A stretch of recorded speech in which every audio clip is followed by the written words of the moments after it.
अब देखिए नेक्स्ट जो हमारा कॉन्सेप्ट है, this is your performance evaluation.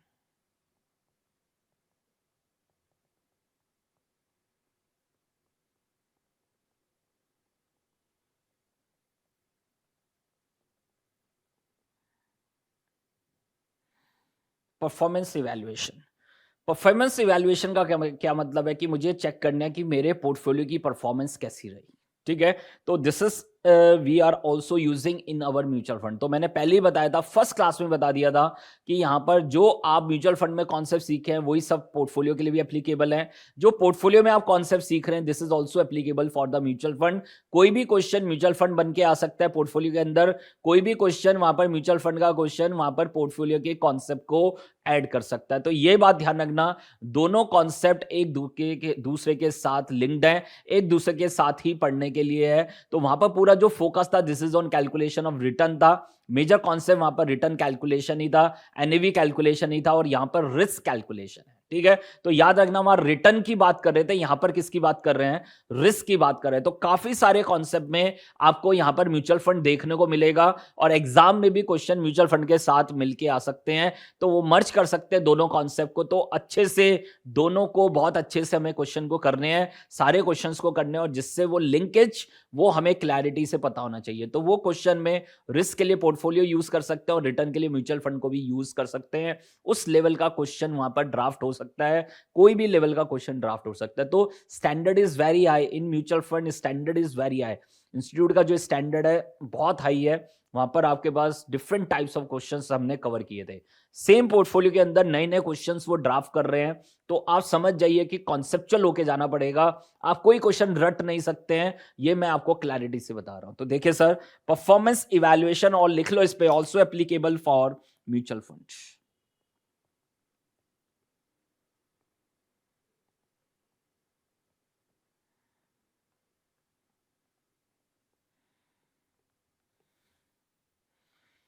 तो यहां पर आपके कोर्स में तीन मेन इंपॉर्टेंट मॉडल्स हैं, आपके पास मेथड्स हैं जिससे हम परफॉर्मेंस को इवैल्यूएट करेंगे, अपने पोर्टफोलियो की परफॉर्मेंस को इवैल्यूएट करेंगे। The first one is your Sharpe's ratio,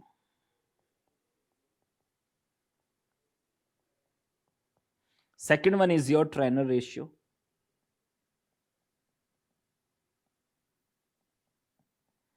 and the last one is your Jensen alpha.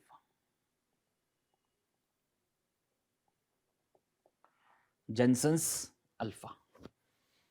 तो तीनों ही मॉडल हमारे लिए बहुत इंपॉर्टेंट है, और प्रैक्टिकली अगर आप म्यूचुअल फंड में जॉब करेंगे या कहीं फंड मैनेजमेंट में काम करेंगे, तो ये रेशियो आज भी उतनी ही पॉपुलर है। भले ही इसके अलावा भी और रेशियोज भी आ गई हैं, but Sharpe, trainer, Jensen's alpha is definitely calculated for all the funds. ये सब कैलकुलेशन प्रैक्टिकली होती है। ठीक है, तो ऐसा नहीं है कि खाली यही है, इसके अलावा भी बहुत सारे मॉडल्स आ गए हैं, बहुत सारी रेशियोज आ गई हैं। एक दो रेशियोज मैं भी आपसे डिस्कस करूंगा जो प्रैक्टिकल ग्राउंड पे आज के टाइम में यूज की जा रही है। ठीक है, क्या ड्रॉबैक है इन सब मॉडल्स का, वो भी हम सब डिस्कस करेंगे। तो मतलब फॉर योर क्लैरिटी पर्पज मैं आपको बता देता हूं कि यहां से क्वेश्चन मस्ट है, मैं आपको बता रहा हूं, एग्जाम में डेफिनेटली यहां से क्वेश्चन आने वाला है आपके पास। तो मेरी बात ध्यान रखना, ये बहुत हमारे लिए इंपॉर्टेंट कॉन्सेप्ट है। यहाँ पे डेरिवेटिव को भी मिक्स कर दिया उन्होंने। तो आप देखेंगे जब हम क्वेश्चंस कवर करेंगे, तो डेरिवेटिव्स को भी पोर्टफोलियो के अंदर लेके आ गए। तो मैंने देखा लोग पहले डेरिवेटिव से पहले पोर्टफोलियो मैनेजमेंट पढ़ा रहे हैं। मुझे नहीं समझ में आ रहा कि वो किस तरह से उस चीज को कवर अप कर रहे हैं, क्योंकि पूरा डेरिवेटिव्स पूरा चल रहा है। आप देख लो, बॉन्ड में डेरिवेटिव्स आया, पोर्टफोलियो में डेरिवेटिव आएगा, हर जगह डेरिवेटिव को उन्होंने वहां पर स्पेस दिया है। And derivative is one of the most important concept. ठीक है, तो बहुत क्लैरिटी से हमें पढ़ना है कॉन्सेप्ट। इजी कॉन्सेप्ट है, बट एप्लीकेशन बहुत अच्छे लेवल पे उन्होंने टेस्ट किया हुआ है। ठीक है, तो देखिए सर, सबसे पहले आपके पास है शार्पे रेशियो। तो एक शार्पे समझ में आया तो आगे के दोनों ऑटोमेटिकली आपको समझ में आएंगे। तो देखिए, वी हैव शार्पेज।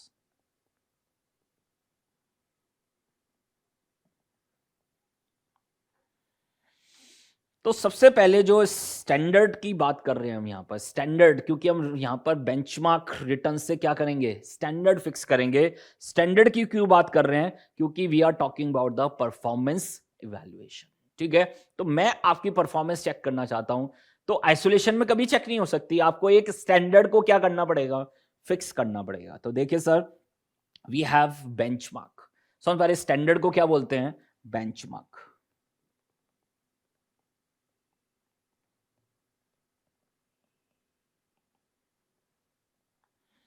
तो जब भी मैं किसी की परफॉर्मेंस को इवैल्यूएट करूंगा तो we have to set some standard और उसी से कंपेयर करूंगा। ठीक है, याद रखना आइसोलेशन में कोई कंपैरिजन पॉसिबल नहीं है। आइसोलेशन में मेरी रिटर्न 15% है, आपको कैसे पता कि वो अच्छा रिटर्न है या खराब रिटर्न है? तो we have to compare with the some benchmark. मुझे किससे कंपेयर करना पड़ेगा? कुछ बेंचमार्क से कंपेयर करना पड़ेगा। We have some benchmark. तो यहां पर शार्पे अपना बेंचमार्क किसको बता रहा है? They are talking about the risk free returns.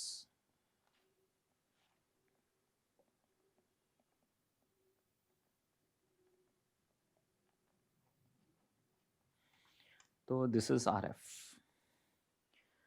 तो सबसे पहले इस रेशियो को पढ़ने से पहले यहां पर ये क्लियरिटी से समझ में आना चाहिए कि यहां पर एक बेंचमार्क होगा, बेंचमार्क रिटर्न्स होंगी, हमें उसी से अपने आप को क्या करना है? कंपैरिजन करना है। ठीक है, तो प्रैक्टिकली आज के टाइम में डिफरेंट बेंचमार्क्स यूज किए जाते हैं। अगर आप देखेंगे परफॉर्मेंस इवैल्यूएशन में तो हम देखते हैं निफ्टी की रिटर्न्स देखते हैं, निफ्टी 100 की रिटर्न्स देखते हैं, निफ्टी 500 की रिटर्न्स देखते हैं, या वहां पर सेंसेक्स की रिटर्न्स देख रहे हैं।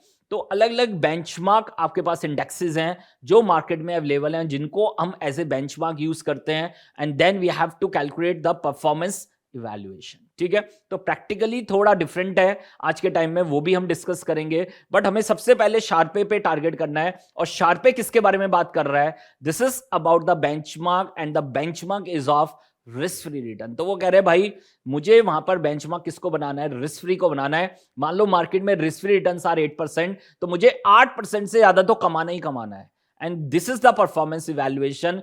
तो ये यहां पर परफॉर्मेंस इवैल्यूएशन का बेंचमार्क है, and this is your risk free returns. तो द कॉन्सेप्ट इज आप कितना उससे एक्स्ट्रा कमा रहे हैं। परफॉर्मेंस तभी तो होगी ना, अगर रिस्क फ्री रिटर्न ही 8% आ रही है और आप रिस्क लेके भी 8% ही कमा रहे हैं, 8% से कम कमा रहे हैं, तो फिर आप में कोई पैसा इन्वेस्ट करने वाला नहीं है, आपके फंड में कोई पैसा इन्वेस्ट करने वाला नहीं है। तो they are talking about the excess return. कितना एक्सेस आप कमा रहे हैं? किससे? रिस्क फ्री से। अब वो कह रहे हैं खाली आइसोलेशन में हम रिटर्न्स को नहीं कंसिडर करेंगे, we are also considering the risk. हम किसको भी कंसिडर करेंगे? रिस्क को भी कंसिडर करेंगे जब हम परफॉर्मेंस की बात करेंगे। तो हो सकता है आप ज्यादा रिस्क लेके ज्यादा रिटर्न कमा लो, नहीं सर, हो सकता है कि वहां पर पैसा भी डूब सकता है। तो उस केस में we have to evaluate returns with the risk. तो यही यहां पर पोर्टफोलियो मैनेजमेंट है। याद रखना यही परफॉर्मेंस मैनेजमेंट है कि जब हम पोर्टफोलियो मैनेजमेंट कर रहे हैं तो हमें अपने रिस्क को भी कंट्रोल करना है और रिटर्न्स को क्या करना है? जनरेट करना है। We have to maximize the return and minimize the risk. This is the point जो यहां पर आपका टेस्ट होने वाला है। ठीक है, तो देख लीजिए एक्सेस रिटर्न ओवर एक्सेस। तो this is the main model, main calculation जो यहां पर आप सीखेंगे। ठीक है, तो this is your excess return over excess risk. तो आपने कितना एक्स्ट्रा कमाया और कितना एक्स्ट्रा रिस्क लिया, then we have to compare and then we have to take the decision कि हमें कौन से फंड में इन्वेस्ट करना है। ठीक है, तो याद रखना शार्पे रिस्क मेजरमेंट के लिए किसको यूज कर रहा है? टोटल रिस्क को यूज कर रहा है। किसको यूज कर रहा है? टोटल रिस्क को। तो ये सब पॉइंट्स आपके माइंड में फिट हो जाने चाहिए। जैसे शार्पे का नाम ले तो we are talking about the total risk. ठीक है, जब हम ट्रेनर की बात करेंगे तो वो कहेगा रिस्क मेजरमेंट के लिए we are only using the systematic risk, unsystematic risk will be wiped off using the diversification. तो हम डाइवर्सिफिकेशन से अनसिस्टमैटिक रिस्क को क्या कर देंगे? खत्म कर देंगे। सिर्फ मेरे पास कौन सा रिस्क रह जाएगा? सिस्टमैटिक रिस्क रह जाएगा, and this is your market risk. उसको क्या बोल रहे हैं? मार्केट रिस्क बोल रहे हैं। तो देखिए sir, for risk measurement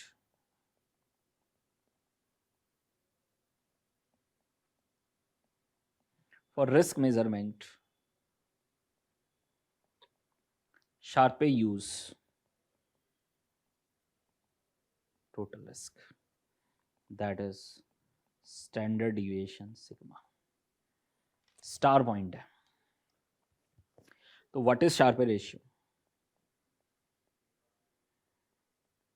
access return over excess risk,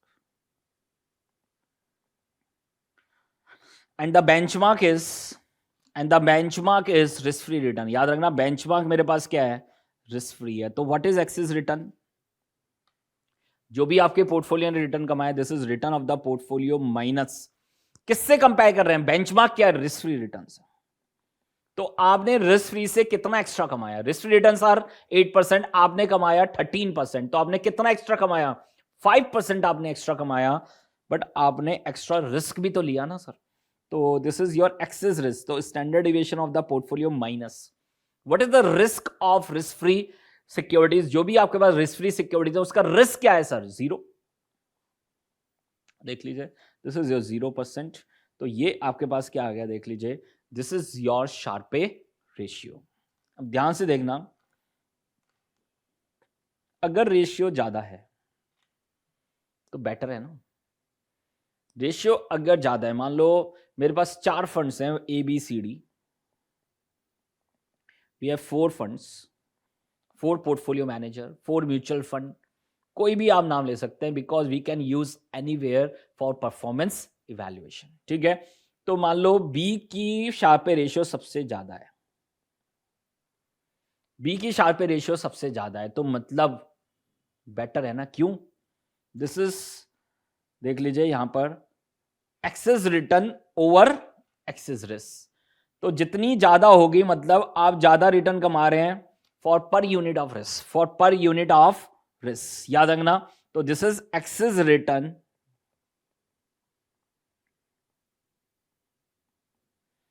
over risk free per unit of standard deviation और द टोटल रिस्क। तो जितनी ज्यादा होगी सर, उसका मतलब आप ज्यादा एक्सेस रिटर्न कमा रहे हैं ओवर द पर यूनिट ऑफ रिस्क। तो अगर मैं वहां पर 1% रिस्क ले रहा हूं तो कितना एक्सेस रिटर्न कमा रहा हूं, और जितना ज्यादा कमाऊंगा उतना ही बेटर है ना।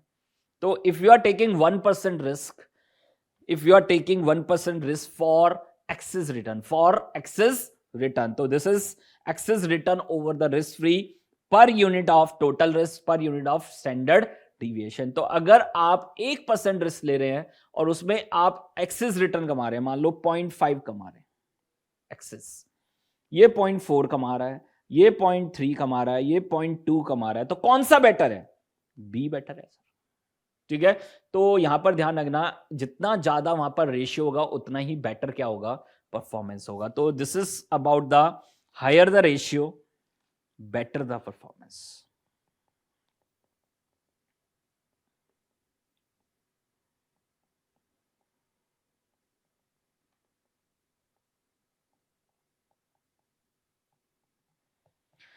Higher the ratio better the performance. Total risk includes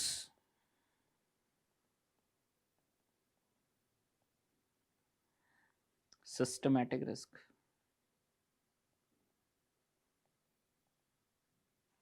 and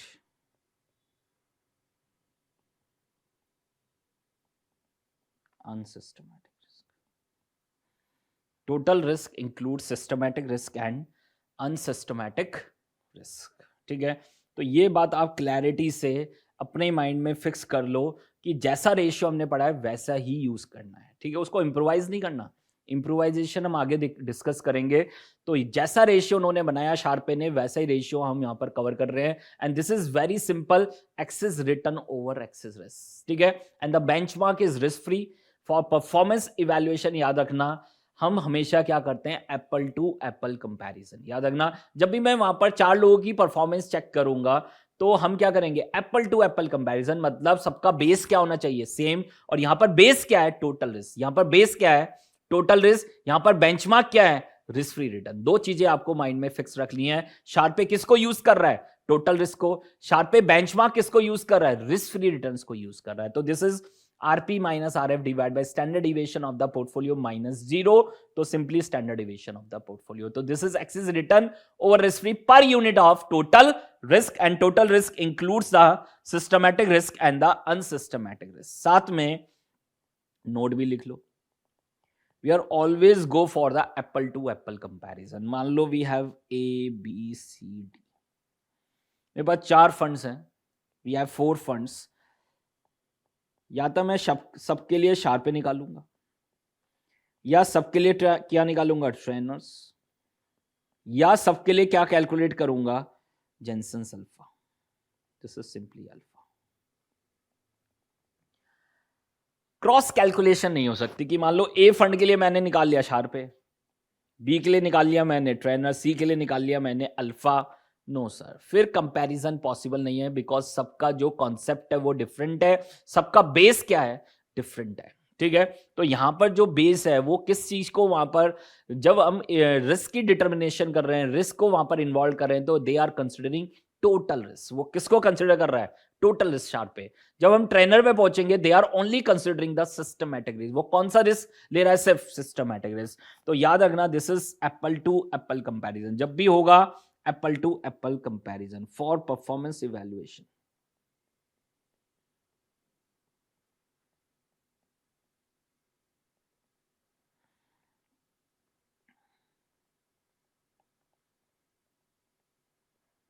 base should be same,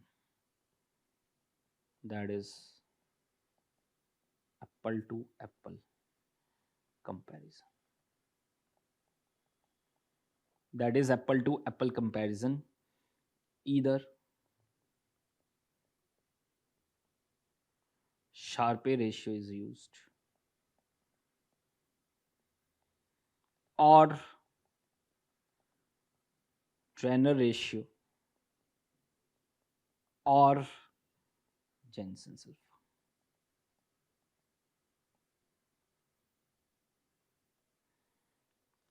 तो या तो आप वहां पर क्या करेंगे, शार्पे रेशियो यूज करेंगे, या ट्रेनर रेशियो और जेनसन्स अल्फा। समझ पा रहे हैं? तो this is apple to apple comparison. तो फाइनल क्रक्स यही है आपके पास। What is the final crux of this ratio? This is excess return over excess risk.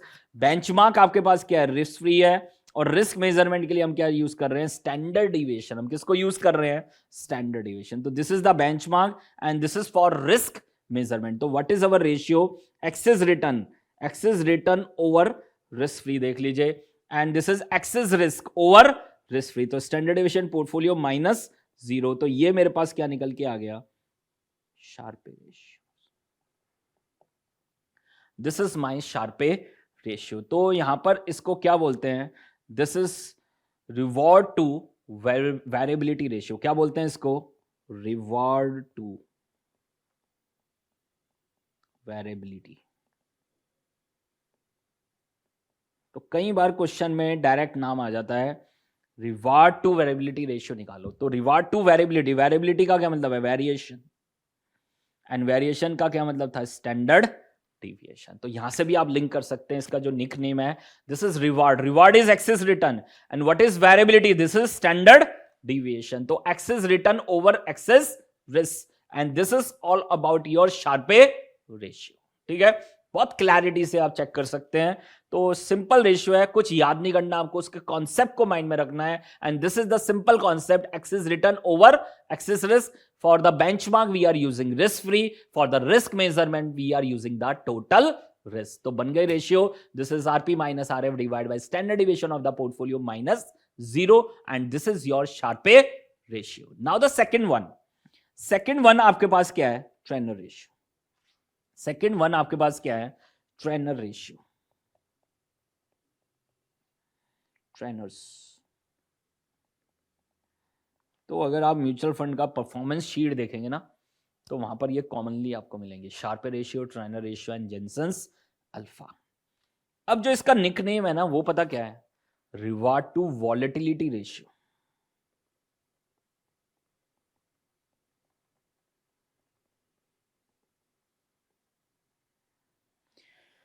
यहां पर वेरिएबिलिटी था और यहां पर क्या है, volatility, because they are using the beta. समझ पा रहे, याद है सेंसिटिविटी, वॉलेटिलिटी मतलब सेंसिटिविटी। तो for risk measurement they are using the beta. तो बेंचमार्क तो सेम है यहां पर। What is benchmark, risk free returns. Benchmark आपके पास क्या है, रिस्क फ्री रिटर्न्स है। And for risk measurement they are using the systematic risk only, मतलब बीटा को यूज कर रहे हैं। ठीक है, तो देख लीजिए यहां पर भी कॉन्सेप्ट वही है, excess return over excess risk. Excess return over excess risk. ठीक है, तो यहां पर बस डिफरेंस क्या है फॉर रिस्क मेजरमेंट,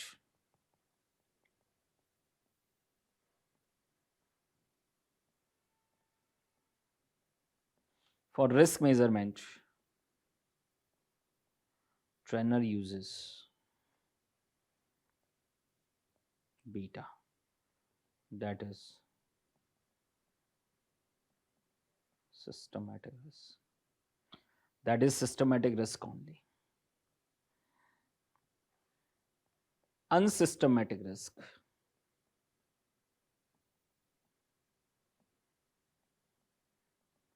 तो अभी आगे जाके अभी कॉन्सेप्ट में आपको दिखेगा how to calculate systematic risk and unsystematic, but अभी के लिए यहां पर सिंपली हम बता रहे हैं वहां पर आपको कि यहां पर they are only using the systematic risk. ठीक है, और यहां पर interchangeably they are using the word beta. ठीक है, तो वैसे अनसिस्टमैटिक रिस्क सिस्टमैटिक रिस्क अलग कैलकुलेशन है, बट वर्ड बोलने के लिए वहां पर वो क्या यूज कर रहे हैं, बीटा की जगह क्या यूज कर रहे हैं, सिस्टमैटिक रिस्क, या सिस्टमैटिक रिस्क की जगह क्या यूज कर रहे हैं, बीटा। ठीक है, बट जब हम प्योर कैलकुलेशन पे आएंगे तो बिल्कुल डिफरेंट है, calculation is very different. Beta की कैलकुलेशन अलग है, सिस्टमैटिक रिस्क की कैलकुलेशन अलग है। तो unsystematic risk will be wiped of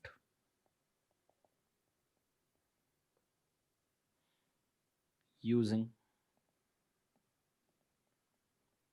diversification। ठीक है, तो for systematic risk, for the risk measurement we are using the systematic risk only. ठीक है, unsystematic risk will be wiped off. तो डायग्राम से अगर आपको याद आ रहा होगा तो देख लो सर, मैं आपको फिर याद दिला देता हूं कि वहां पर आपके पास ये था सिस्टमैटिक रिस्क और ये था आपके पास अनसिस्टमैटिक रिस्क। ये आपके पास क्या था, अनसिस्टमैटिक रिस्क, और वो क्या हो रहा था, wiped off. Unsystematic risk, this is systematic risk.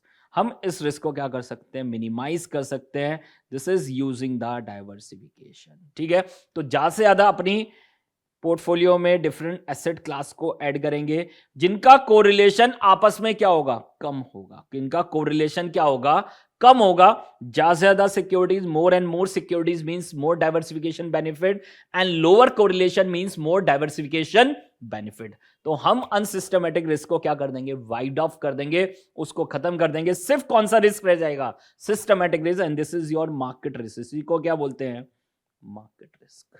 ठीक है, क्लैरिटी से समझ में आया सर, देख लीजिए पूरा कॉन्सेप्ट बहुत अच्छे से हमने डिस्कस किया। फॉर्मूला तो 1 सेकंड था, 1 सेकंड में मैं आपको रटा सकता था, बट वो क्लैरिटी चाहिए हमें सर, एक एक कॉन्सेप्ट में क्लैरिटी चाहिए। तो नोट भी लिख लो, beta is a measure to calculate the, मैंने वहां पर भी लिखवाया था, आगे लिखवा रहा हूं, beta is a measure to calculate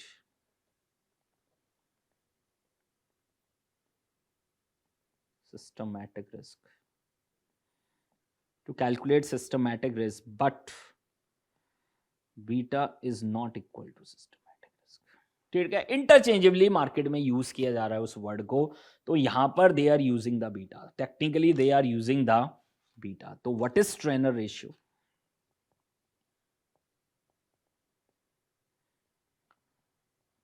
तो पहली बात बेंचमार्क रिटर्न्स क्या है, रिस्क फ्री। बेंचमार्क रिटर्न्स क्या है, रिस्क फ्री, और रिस्क मेजरमेंट के लिए किसको यूज कर रहे हैं, बीटा को। तो this is excess return. Excess return क्या होगी, आरपी माइनस आरएफ। तो मतलब न्यूमरेटर दोनों मॉडल का सेम है, डिवाइड बाय, वहां पर किसको यूज किया था, टोटल रिस्क, और यहां पर किसको यूज कर रहे हैं, बीटा को। तो this is beta portfolio minus what is the beta of risk free security. उसकी मार्केट से कोई सेंसिटिविटी है, नहीं है, तो उसका बीटा क्या होगा, 0 होगा। तो this is excess return over excess risk. Higher the ratio, जितनी हाई रेशियो होगी better the performance decision. Higher the ratio, higher the ratio better the performance.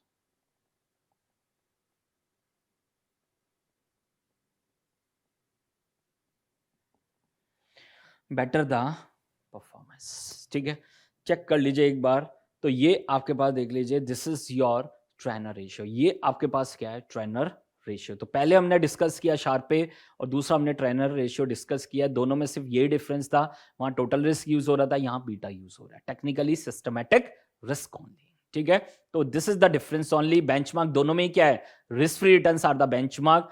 तो परफॉर्मेंस इवैल्यूएशन के लिए जितना ज्यादा हायर शार्पे रेशियो होगा उतना बेटर पोर्टफोलियो है, और जितना ज्यादा ट्रेनर रेशियो भी ज्यादा होगा तो उतना ही बेटर क्या है वहां पर पोर्टफोलियो है। बट याद रखना, for comparison purpose we are always using the apple to apple comparison. या तो सबके लिए ट्रेनर रेशियो कैलकुलेट होगा, या सबके लिए शार्पर रेशियो कैलकुलेट होगा, या सबके लिए वहां पर अल्फा कैलकुलेट होगा, तभी कंपैरिजन पॉसिबल है, otherwise comparison is not possible. तो ये आपके पास क्या है, this is your performance evaluation as per the Sharpe ratio and the Treynor ratio. अब देखिए नेक्स्ट जो हमारा थर्ड पार्ट है, this is your Jensen's alpha. लिखिए sir, third point is your Jensen's alpha.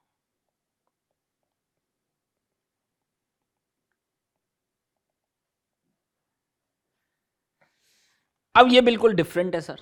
Now the benchmark is CAPM.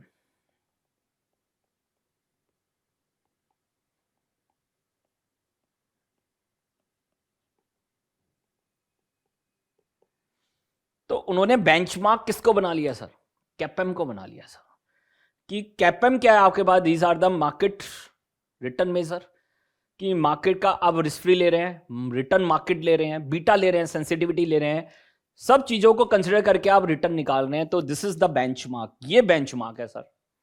अब इससे अगर ज्यादा कमा रहे हो तो अच्छा परफॉर्म कर रहे हैं, और इससे अगर कम कमा रहे हैं तो आप अच्छा परफॉर्म नहीं कर रहे हैं। तो they are making CAPM as the benchmark. तो क्या बना दिया उन्होंने model, excess return over CAPM, excess return over CAPM, that is return of the portfolio minus CAPM returns. और इसको उन्होंने नाम दिया मार्केट में alpha, and alpha is very very popular in the market. ठीक है, everyone is talking about the alpha. तो मतलब ये बहुत इंपॉर्टेंट वर्ड है हमारे लिए। ठीक है, तो अल्फा क्या है आपके पास, this is your Jensen's alpha and this is your excess return over CAPM return. तो आपकी रिटर्न है मान लो पोर्टफोलियो की 15%, कैपएम से रिटर्न आ रहा है 13%। तो इसका मतलब आप कितना एक्स्ट्रा कमा रहे हैं, 2% over the CAPM returns. And if alpha is positive, अगर अल्फा पॉजिटिव है तो मतलब performance is better, and alpha is negative, performance is not better. तो दिस इज द कॉन्सेप्ट जो यहां पर फॉलो किया जा रहा है। ठीक है, तो इसको एक चीज से और मैं लिंक कराऊंगा, and this is your investment decision. Hint लिख लो sir, investment decision based on CAPM. तो अगर आप देखेंगे जो हमने investment decision based on CAPM पढ़ा था ना, वो यही था। उसने अपना मॉडल लिख लिया, उसने अपना नाम लिख लिया, दिस इज जेनसेंस अल्फा। ठीक है, practically this is your investment decision. तो देखिए सर, हम कर क्या रहे थे वहां पर इन्वेस्टमेंट डिसीजन में, कैपएम की रिटर्न को किससे कंपेयर कर रहे थे, एक्चुअल रिटर्न से। और ये एक्चुअल रिटर्न कहां से आई थी, this is from data given. जो भी पास डेटा, एक्सपेक्टेड डेटा आपके पास था, उससे आप एक्चुअल रिटर्न निकाल रहे थे। और कैपएम की रिटर्न किससे निकाल रहे थे, we are using the risk free plus beta into R M minus R F. ठीक है, तो हमने वहां पर देखा था, we have a case number 1, CAPM की रिटर्न है 15%, एक्चुअल रिटर्न है 12%। एक्चुअल रिटर्न क्या है, 12%। तो रिटर्न कम आ रही है सर, एक्चुअल में रिटर्न कम आ रही है। क्यों कम आ रही होगी, क्योंकि प्राइस क्या है, ज्यादा है। प्राइस ज्यादा है तो रिटर्न्स क्या आएंगी, कम। और हमने इसका नाम क्या दिया था, ओवर वैल्यू डिसीजन क्या होगा, sell. On the same way case number 2, CAPM से रिटर्न है 15%, एक्चुअल रिटर्न आ रही थी 18%। रिटर्न ज्यादा क्यों आ रही होगी, प्राइस कम होगा तो रिटर्न क्या आ रही होगी, ज्यादा। तो प्राइस कम है तो this is under value, decision क्या होगा, बाय। डिसीजन क्या होगा, बाय होगा सर। और अगर दोनों सेम थे तो दिस इज करेक्टली वैल्यूड। यही तो था ना सर इन्वेस्टमेंट डिसीजन। तो जेनसेंस अल्फा भी देख लो, एग्जैक्टली सेम है sir. This is your Jensen's alpha.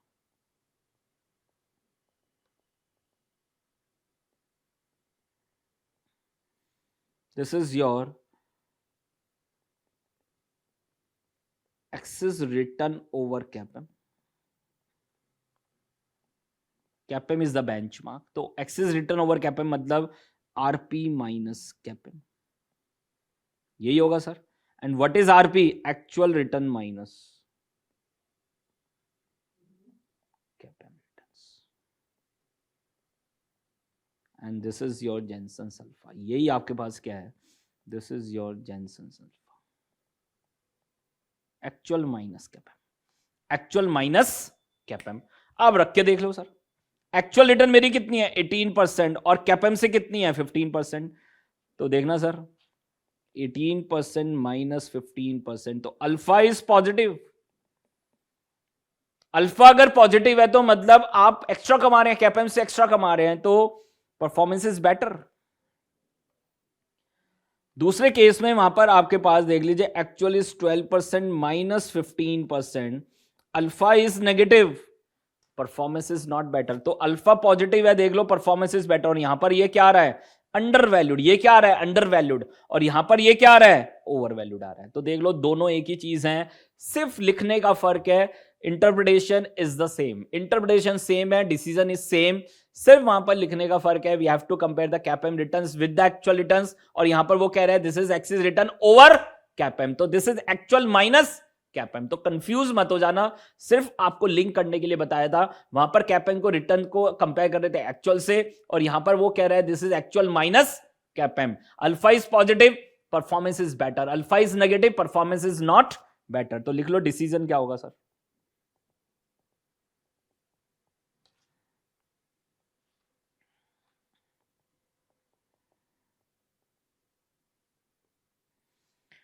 if alpha is positive,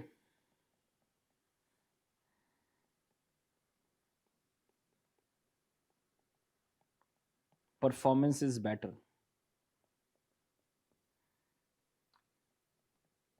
this is undervalued.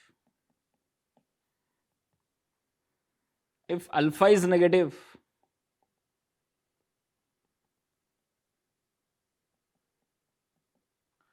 performance is not better.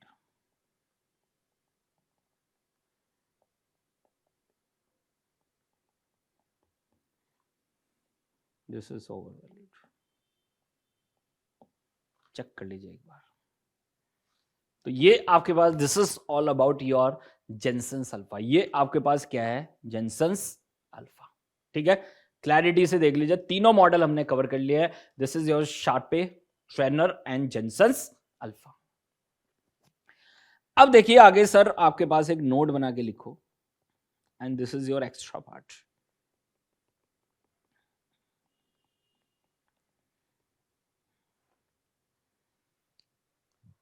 अब यहां पर आपके पास एक कॉन्सेप्ट है या एक टर्म है, this is market risk return trade off.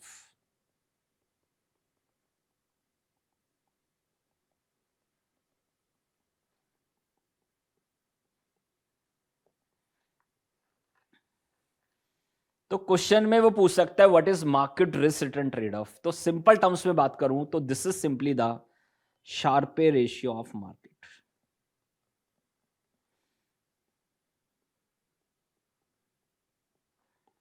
तो उसका उन्होंने बहुत बड़ा नाम लिख दिया, market risk return trade off, ठीक है।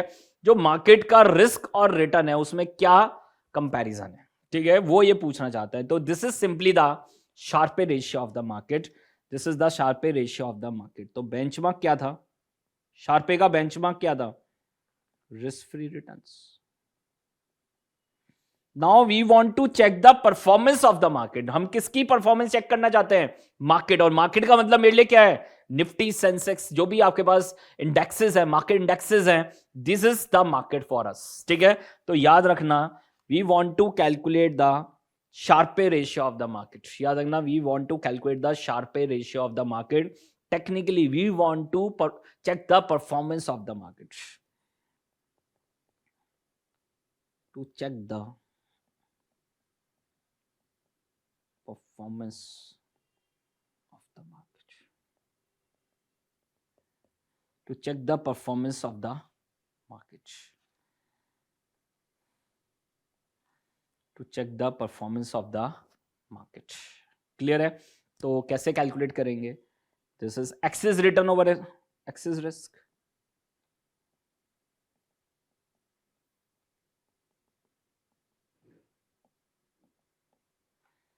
तो बेंचमार्क इज रिस्क फ्री, तो ये क्या आ जाएगा, R M minus R F. This is excess return of market over risk free. तो निफ्टी ने रिटर्न दी 15% की सर, रिस्क फ्री रिटर्न है 7%, तो हमारी एक्सिस रिटर्न कितनी आई 8%. बट मार्केट में अगर आप इन्वेस्ट कर रहे हैं तो वहां पर रिस्क भी तो क्या है, ज्यादा है. तो दिस इज एक्सिस रिस्क, तो this is standard deviation of market minus 0. तो रिस्क फ्री का वहां पर स्टैंडर्ड डिविएशन क्या होता है, 0 होता है. तो this is your market risk return trade off, है ना. This is market risk return trade off. तो this is excess return, excess return of market over risk free per unit of market risk, per unit of market risk. Decision same है, higher the ratio better the performance.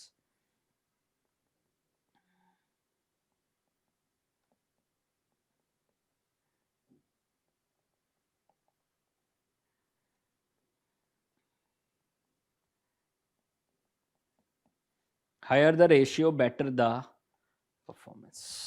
ठीक है, तो ये आपके पास क्या आ गया, this is your market risk return trade off. ठीक है, एक एक्स्ट्रा पार्ट करके लिखो.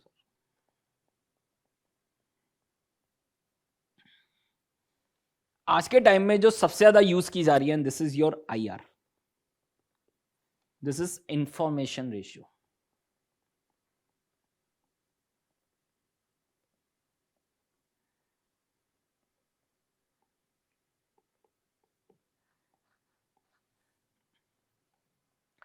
तो IR is the information ratio. तो वहां पर हम क्या चेक कर रहे हैं, परफॉर्मेंस.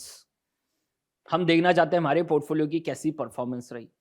तो इंफॉर्मेशन रेशियो क्या कह रहा है भाई, रिस्क फ्री बेंचमार्क टेक्निकली गलत है. रिस्क फ्री कोई बेंचमार्क ही नहीं है.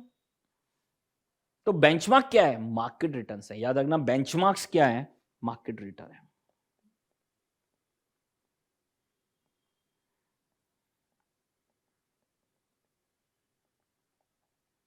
क्यों ऐसा कहा इसने कि बेंचमार्क इज मार्केट रिटर्न. आप पोर्टफोलियो मैनेज कराना चाहते हो, पोर्टफोलियो मैनेज कराओगे पोर्टफोलियो मैनेजर से, तो वो वहां से फीस भी चार्ज करेगा. ठीक है, हर चीज वहां पर चार्ज करेगा, और उसके बाद भी हो सकता है वो परफॉर्मेंस दे ना दे. तो बेटर है ना, मार्केट में पैसा लगा दो ना. मार्केट मतलब इंडेक्स में ही पैसा लगा दो. You have to invest in index funds. आप पैसा किस में लगा दो भाई, इंडेक्स फंड में ही लगा दो ना. Nifty index fund, Sensex index fund, इनमें पैसा लगा दो ना. किसी पोर्टफोलियो मैनेजर की जरूरत ही नहीं है. ऑटोमेटिकली निफ्टी क्या है, this is the portfolio of assets. 50 stocks हैं उसके अंदर, तो ऑटोमेटिकली आपका पैसा किस में जाएगा, 50 स्टॉक्स में. You will get the diversification benefit. हर चीज आपको मिल रही है फ्री में, कोई फीस ही नहीं देनी सर. टेक्निकली आपको कोई फीस नहीं देनी है, या देनी है तो बहुत कम फीस देनी है. तो आप देखेंगे इंडेक्स फंड पे आपके पास क्या फीस, जो मैनेजमेंट फीसेस हैं, जो म्यूचुअल फंड में आप देखेंगे दिस इज वेरी लो. ठीक है, या ईटीएफ्स में बाय कर रहे हैं, ईटीएफ्स ले रहे हैं, ईटीएफ्स में और कम कॉस्ट है. ठीक है, तो they are replicating the Nifty, they are replicating the Sensex. ठीक है, तो they are simply replicating the market. तो आप क्यों पैसा लगाना चाहोगे पोर्टफोलियो मैनेजर के पास. तो for the performance evaluation the benchmark should be the market returns. ठीक है, benchmark should be the market returns. तो उन्होंने यहां पर जो मॉडल बनाया, this is excess return over excess risk. Now the benchmark is market returns. Benchmark क्या market है सर, वो कह रहा है भाई कम से कम मार्केट जितना तो कमाओ. अगर निफ्टी 15% रिटर्न दे रहा है तो कम से कम आप 15% की रिटर्न तो दो ना. वो तो बना बनाया पोर्टफोलियो है. तो उन्होंने बेंचमार्क किसको बना दिया, मार्केट को बना दिया. तो क्या बनेगा मॉडल मेरा, this is RP minus RM. This is not risk free, this is your return of the market minus excess risk. Standard deviation portfolio divided by standard deviation of the market. This is your IR information ratio. Interview में 100% पूछेंगे अगर आपका mutual fund या performance evaluation, performance जो आजकल आज के time में क्या हो रहा है, बैक ऑफिस अकाउंटिंग हो रही है, तो म्यूचुअल फंड्स की भी बैक ऑफिस अकाउंटिंग हो रही है, तो उन सब के लिए भी ये सब चीज़ें वो आपसे पूछना चाहेंगे, ठीक है? तो अकाउंटिंग पार्ट में भी पूछेंगे और डायरेक्ट ट्रेड है या फंड मैनेजमेंट है, वहाँ तो पूछेंगे ही पूछेंगे। तो मतलब हमारे लिए आज के टाइम में जो सबसे इंपॉर्टेंट रेशियो है, this is not Sharpe, this is not trainer, this is not alpha, this is your IR information ratio. और नाम ही उसका रख दिया इंफॉर्मेशन रेशियो। आपको बताना है वहां पर अगर आप फंड मैनेज कर रहे हैं तो आप मार्केट से कितना एक्स्ट्रा कमा रहे हैं। And this is very realistic ना। हमें क्या जरूरत है रिस्क फ्री को बेंचमार्क बनाने की? भाई किसको बेंचमार्क बनाओ? मार्केट को। अगर आप पोर्टफोलियो मैनेजमेंट में जाना चाहते हैं तो आप कम से कम मार्केट की रिटर्न तो कमा के देना हमें, ठीक है? तो अगर आप उससे भी कम कमा रहे हैं तो फिर कोई फायदा नहीं आपके पास पैसा इन्वेस्ट करने का। Better we have to invest in the index funds and this is your information ratio. ये आपके पास क्या है? Information ratio. तो this is all about the crux कि यहां पर पहले था आपके पास शार्प, फिर था ट्रेनर, दोनों में बेंचमार्क क्या था? रिस्क फ्री था। तीसरा आपके पास था अल्फा, वहां पर बेंचमार्क क्या था? कैपम रिटर्न्स था। तो इन तीनों में वहां पर हमने इवैल्यूएशन किया, बट प्रैक्टिकली द इवैल्यूएशन जो हो रहा है मार्केट में, this is using the information ratio. किसको यूज किया जा रहा है? इंफॉर्मेशन रेशियो को। And the benchmark is the market returns, ठीक है? तो this is all about the concept of performance इवैल्यू। अब देखिए नेक्स्ट जो आपके पास क्वेश्चन है, this is your question number 11E। Question number 11E, there are two mutual funds, D and K mutual fund, each having close-ended equity scheme, close-ended scheme है। NAV on 31st December 2014 of equity scheme of D mutual fund is 70.71, consisting 99% equity and remaining cash, मतलब 1% cash है और 99% equity है। And that of K mutual fund, this is 62.5, consisting 96% equity and balance in cash. From the following other information, they are giving you the information of D and K mutual fund, Sharpe ratio, Trener ratio and standard deviation दे दिया आपको। There is no changes in portfolio during the next month, कोई change नहीं आया portfolio में। Annual average cost is 3 per unit. तो annual cost आपकी कितनी है? 3 पर यूनिट। तो पर मंथ की कॉस्ट कितनी होगी? 3 divide by 12, this is 0.25 per month for the scheme of the both of the mutual funds.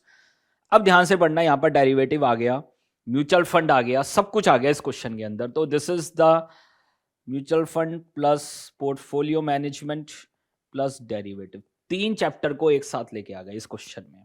और ये क्वेश्चन एग्जाम में 2 टाइम्स आ चुका है, 8 मार्क्स। तो मतलब हमारे लिए मोस्ट इंपॉर्टेंट क्वेश्चन। कभी भी इस तरह का पॉइंट पूछा जा सकता है, चेंज करके भी पूछा जा सकता है, कोई बड़ी बात नहीं है। If the share market goes down by 5% within a month, calculate the expected NAV after a month for the scheme of both the mutual fund. For calculation, consider 12 months in a year and ignore the number of days for particular month. तो आपको month wise calculation करनी है, days को ignore करना है। तो यहां पर देखो ये लाइन सबसे इंपॉर्टेंट लाइन है सर। अगर मार्केट 5% गिरेगी तो हम कितना गिरेंगे? And this is based on beta. हमें यहां पर क्या कैलकुलेट करना पड़ेगा? बीटा कैलकुलेट करना पड़ेगा। And from this we can calculate कि हमारा इक्विटी पोर्शन कितना फॉल होगा। This is based on the beta and this is the sensitivity of asset return with the market return in context with the market return. तो हमें यहां पर beta calculate करना पड़ेगा। क्या कैलकुलेट करना पड़ेगा? बीटा सर, ठीक है? तो देखिए sir, question number 11E, one of the most important question, 2 times in your exam, 8 marks, ठीक है? हो सकता है 6 का आ जाए अगली बार, कोई बड़ी बात नहीं है सर। तो देखिए सर, सबसे पहले start with the working note number 1, कितना इक्विटी पोर्शन है और कितना कैश पोर्शन है, क्योंकि जो मार्केट के चेंज होने का इंपैक्ट पड़ेगा this is only on the, देख लीजिए, इक्विटी पोर्शन, ठीक है? तो देखिए sir, working note number 1, D mutual fund and we have K mutual fund, NAV, and this is on 31st December 2014, 70.71, this is 70.71 and this is 62.50। तो वो कह रहा है परसेंटेज ऑफ इक्विटी कितने की है, यहां 99% है और दूसरे केस में कितनी है, दिस इज योर 96%. तो व्हाट इज इक्विटी कंपोनेंट, तो मार्केट के चेंज होने से इक्विटी पे ही तो इंपैक्ट पड़ेगा. तो दिस इज 70.71 इंटू 99%, तो this is 70 is the equity portion. तो कैश कंपोनेंट कितना हो गया sir, balance, and this is 0.71. ठीक है. On the same way 62.5 into 96% and this is your 60. तो balance 2.50 is the cash component. ठीक है, पहला पॉइंट तो हमने वहां पर उसको ब्रेक कर लिया. Now the second point, we need to calculate beta. Calculation of beta.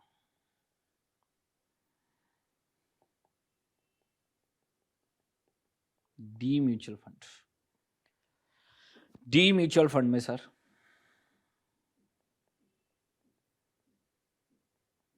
शार्पेज ratio, आपको शार्पे रेशियो दे रखी है, ट्रेनर रेशियो दे रखी है, दोनों दे रखी है और साथ में स्टैंडर्ड डिविएशन दे रखा है.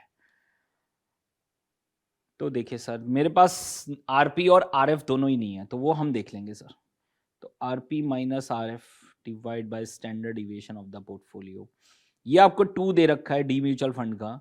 आरपी माइनस आरएफ नहीं है मेरे पास. स्टैंडर्ड डिविएशन आपको दे रखा है 11.25. तो आरपी माइनस आरएफ कितना आ जाएगा सर, दिस इज 22.5. तो इससे हम क्या निकाल लेंगे, बीटा निकाल लेंगे यूजिंग द ट्रेनर रेशियो.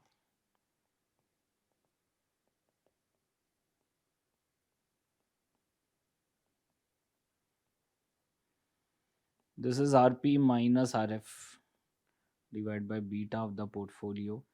तो मेरे पास ट्रेनर रेशियो भी ऑलरेडी क्वेश्चन में दे रखी है सर. ट्रेनर रेशियो मेरे पास कितना है, 15. RP minus RF is 22.5 divide by beta of the portfolio. तो बीटा ऑफ द पोर्टफोलियो हमने निकाल लिया सर.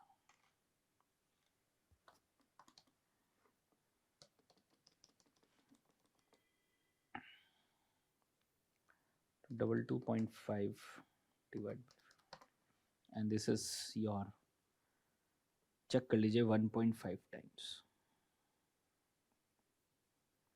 1.5 टाइम्स. ठीक है, चेक कर लीजिए. तो अगर मार्केट 5% गिरेगा, if the market falls by 5%, तो हमारा पोर्टफोलियो कितना गिरने वाला है, इक्विटी कंपोनेंट इज, देख लीजिए 7.5%. 1.5 टाइम्स है ना, हमारा बीटा कितना है, 1.5 times. On the same way we have के म्यूचुअल फंड सर. कर देंगे, सेम कैलकुलेशन है. सबसे पहले शार्प रेशियो,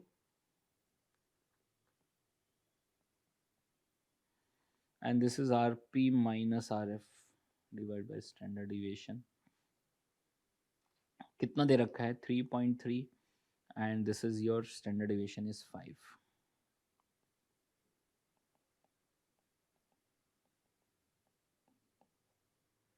तो RP minus RF how much, 16.5%.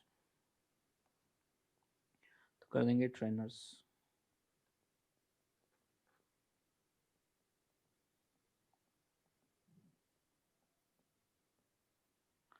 Divide by beta, और ट्रेनर रेशियो आपके पास कितनी है, 15 है.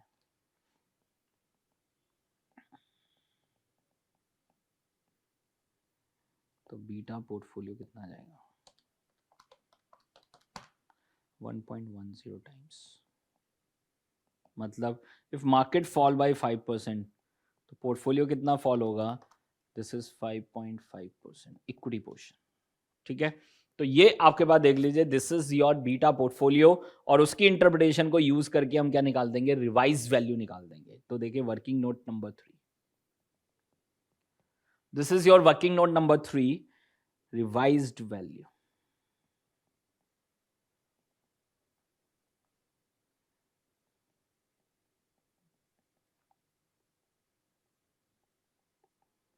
के mutual fund, D mutual fund, cash balance. अब देखो कैश बैलेंस इसका कितना था 0.71 और इसका था 2.50। अब हर महीने वहां पर एक्सपेंस हो रहा है, याद है एनएवी कैलकुलेशन में। तो नेट एसेट्स कैलकुलेट कर रहे हैं, देख लीजिए। तो हर महीने वहां पर क्या हो रहा है, एवरेज मंथली कॉस्ट कितनी है 3 पर यूनिट है। तो हर साल का 3 है आपका, 3 पर यूनिट है, तो डिवाइड बाय 12 तो कर देंगे तो 0.25 आ जाएगा सर पर मंथ का, minus expense per month, and this is yours 3 divide by 12, 0.25 and 0.25। तो what is your closing cash balance?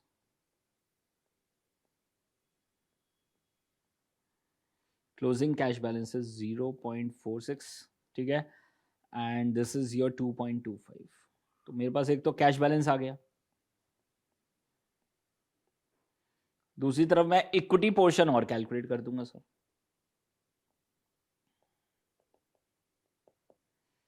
Market falls bye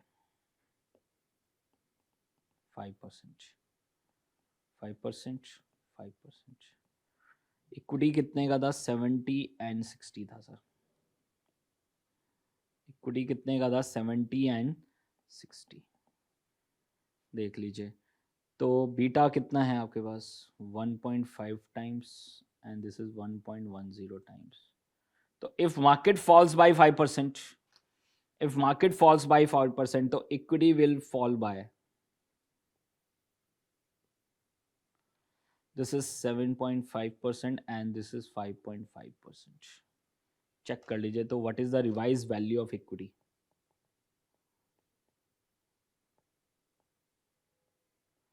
तो इक्विटी कितने की थी 70 थी, तो कितने से फॉल हो रही है 7.5%। तो निकाल देंगे 71 minus 0.075 and this is 61 minus 0.055। तो what is the revise value of equity?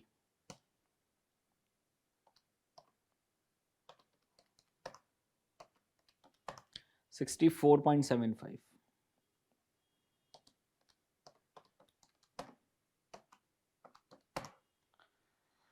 56.7।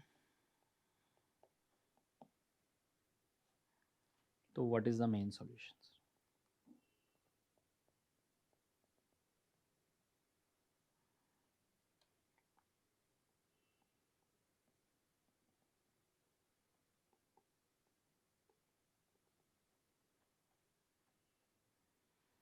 NAV after 1 month, D mutual fund and K mutual fund. Cash balance कितना है निकाल चुके हैं 0.46 एंड 2.25, एंड इक्विटी पोर्शन कितना है वो हम निकाल चुके हैं, and this is your 64.75 and this is your 56.7।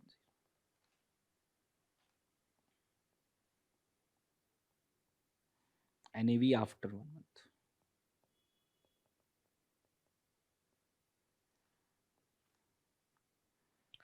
तो दिस इज 0.46 प्लस 64.75 एंड 65.21।